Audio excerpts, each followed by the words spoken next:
The date is 12/28/2020. My name is Nug, and this is your nightly recap. Today we'll start off with the Hornets Nets game. The game was surprisingly close despite the Hornets having two horrific games to start the season, for lack of a better term. Hornets won 106 to 104 over the Nets. It was a close game. It was a game of runs. Um, Both teams shot well. The Hornets were 10 and 0 the Hornets went on a 10 and 0 run to start the fourth, which that was while Durant and Kyrie were out. Kyrie's been playing on another level. I would think Kyrie at this moment, to this point in the season, is in the MVP race. Kyrie has just been. I don't know if he's had any game less than 30 points at the maybe one 28-point game.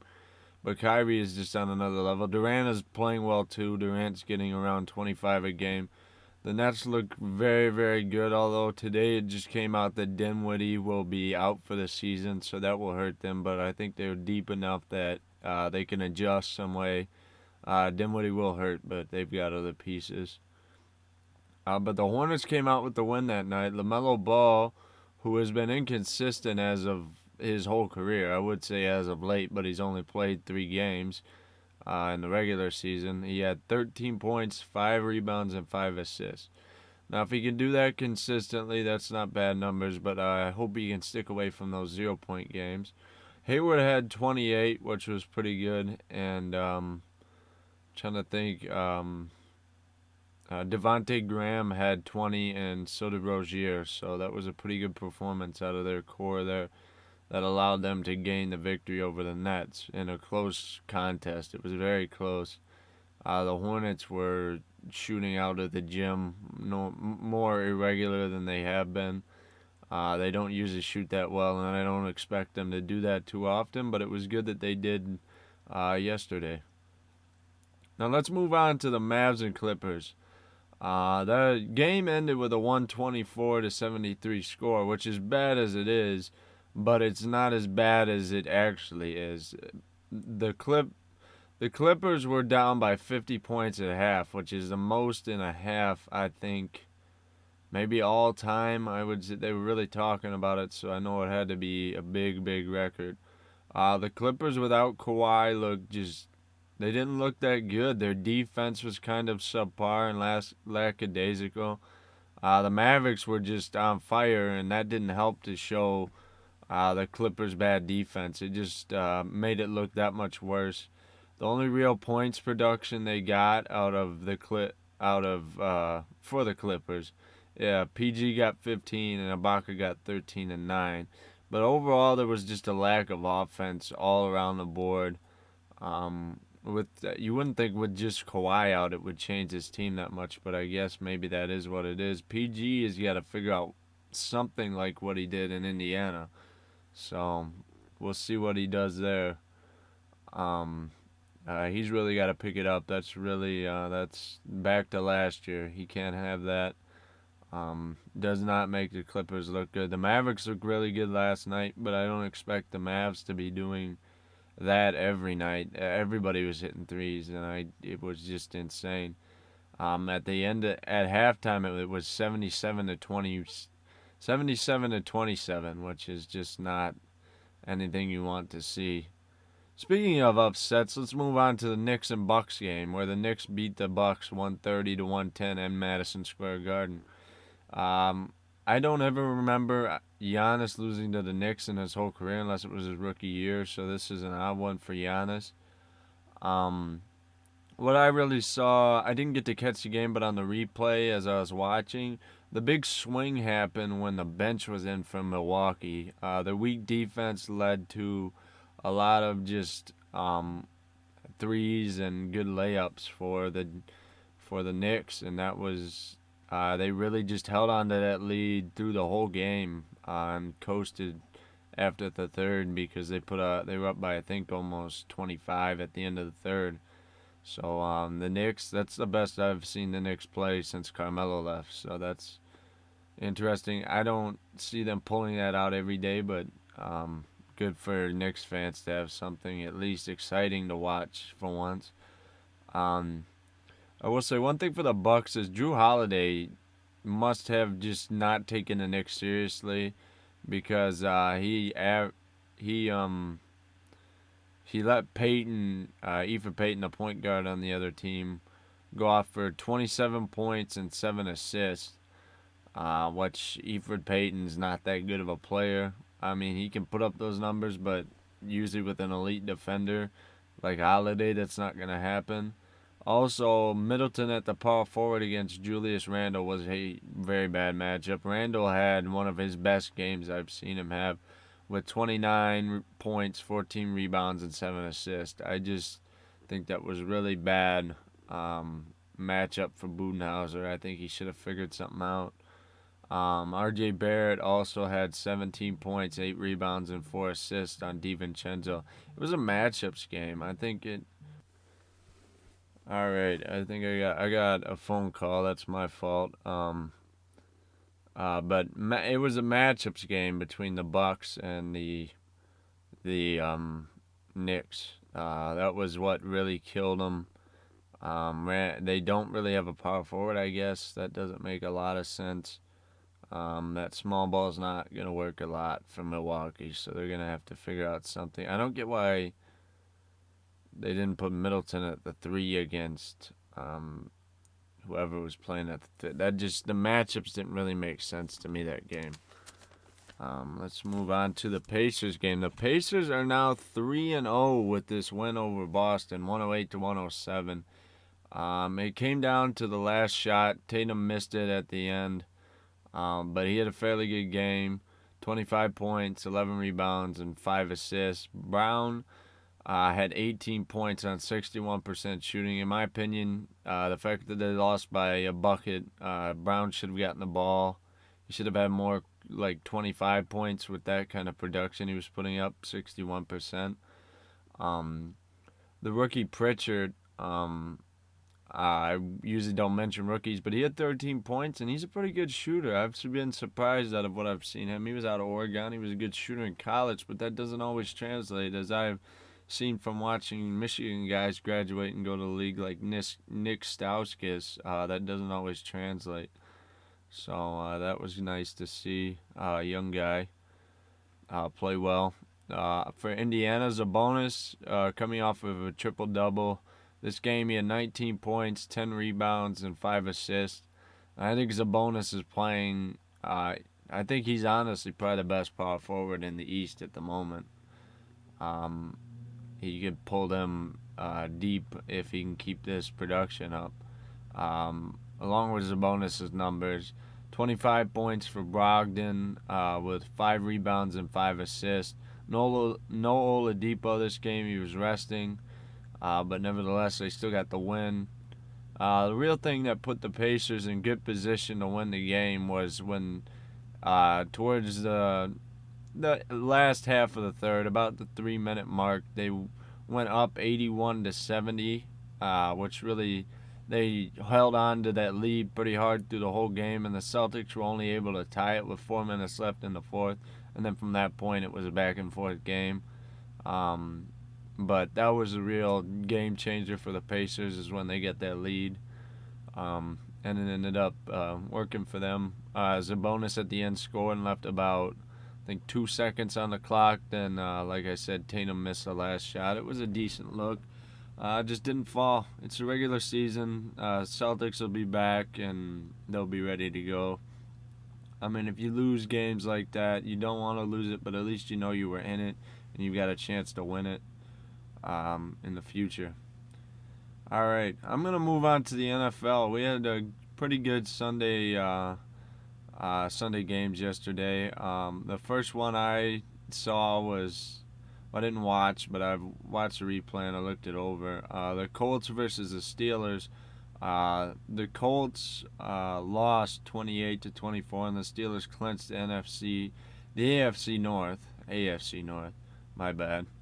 The Colts were up 24-7 and blew it. That's something the Falcons usually only do, but I guess the Colts wanted to get in on the fun.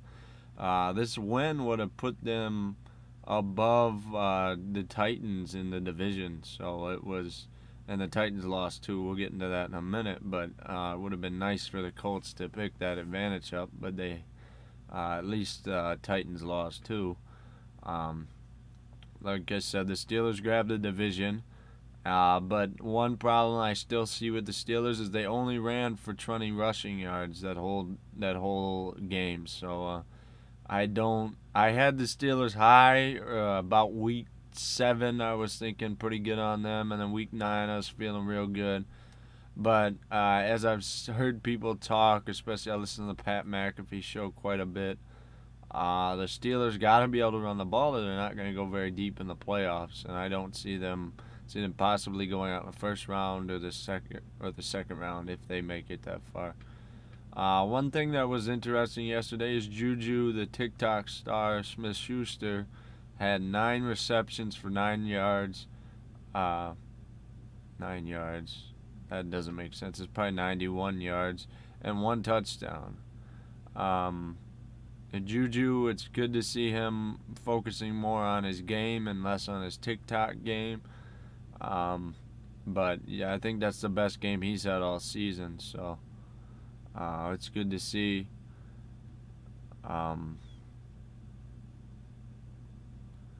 Six.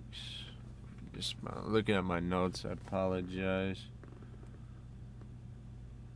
Oh, at the 6-minute mark, Phillip Rivers threw a interception, which basically sealed the game for the Steelers. The Steelers at that point had taken the lead, and it was Rivers' turn to show that he could go down the field and bring it back, do like a Matt Stafford and go down there and knock it in. But I guess Rivers just isn't that guy. And now the Colts are in a 4-way tie to make the playoffs. I think they have about a 66% chance to make the playoffs. So that's not as good. They need one of 3 teams to lose next week, either the Browns, the Dolphins, or the Ravens. So we will see what happens there. I don't see the Browns losing because they're going to play the Steelers, and the Steelers have already clinched the division, so they don't have to push to win that game. The Dolphins, I don't know who they play, and the Ravens, I don't know who they play. But the Browns, Dolphins or Ravens, we'll have to see who they might lose. But the Colts are they left a lot into other people's hands now. So that's dangerous for them. We'll see how it pays off for them. All right, moving on to the Packers and the Titans game. The Packers, it was a snow game yesterday. The snow kind of stopped by the time game started, but no, the Packers were still able to take advantage of it being snowy in Tennessee, not exactly being used to that. Packers won 40-14, and Rodgers was 21 for 25, 231 yards, 4 touchdowns, and only 1 interception. But that interception wasn't a matter of messing with game score because they were just ahead by so much. Rodgers is definitely my MVP at this point, especially with the way Mahomes this season has kind of, I don't know, he does all right, but it always seems like he's kind of just lazing around till the 4th, which, I mean, he's that good, but I think Rodgers has just showed that he's playing all the time. He just gives his full effort. So we'll have to see if the voters think that way. Another reason that the Packers won yesterday was second-year running back A.J. Dillon had 21 attempts for 124 rushing yards, 2 touchdowns, averaged about 5.9 yards a carry. He had a great game. I didn't know they had a running back like that, but I guess they do. Devontae Adams did as usual. Well, a little bit better than usual, but still, you know what he does. He did 11 catches for 212 yards and 3 touchdowns. So, just a monster. It's a good thing Rodgers has got him because he doesn't really have any more weapons outside of him. This game was big for the Titans, just like it was for the Colts. It gave the Titans a chance to clinch the division. But the Titans have a better chance of making the playoffs, about 98% compared to the Colts, which have less of a chance. think Titans have tiebreaker with the Colts, so that's why it is that way. Yeah, because I think Titans had won both matchups. But yeah, that was that game. We're gonna move on to the Jets. Um, the Jets beat the Browns. I don't know what the Jets are doing. They've basically kissed Trevor Lawrence goodbye. Um, Although I did like Sam Darnold yesterday. Sam Darnold had 175 yards for 2 touchdowns, and he trucked a defender. It's nice to see him back out there. They were rolling with Flacco for a while, but I mean, it would. I thought they were gonna go 0-16. I really didn't think they'd be out here winning games. Baker had a pretty bad performance. He went 28 for 53. That's a lot of throwing in an offense that is usually run heavy with Kareem Hunt and Nick Chubb. Nick Chubb is who I'm thinking of. But the Jets have no chance at Trevor Lawrence now. They need to stick with Darnold and draft maybe a defender to replace what Jamal Adams left for them. But yeah, the Jets. I don't know what they're doing. They should have went for that draft pick. Um, but now it's to Jacksonville, so we'll see how they use it. I assume it'll be Trevor Lawrence.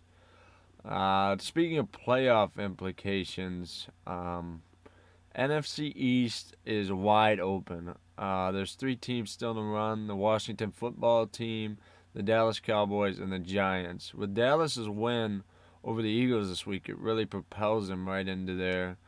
I really hope they don't get it because they're not 100% healthy, and I think I'd rather see Washington. Well, neither is Washington. I guess I'm really almost. None of these guys deserve a playoff spot, but they are given one if they win. Um, I really. There are more teams that are deserving. Like if the Colts are better than any of these teams in the NFC East, but it is what it is. Maybe the Eagles could have been in this position if they'd started Jalen Hurts earlier. They look pretty good. I like the Eagles the way they look now better than any team in the NFC East, but it's too late. Um, so yeah, that's wide open. You have to keep your eyes peeled. I'll keep talking about it tomorrow. I'll talk about the NFL for one game tomorrow.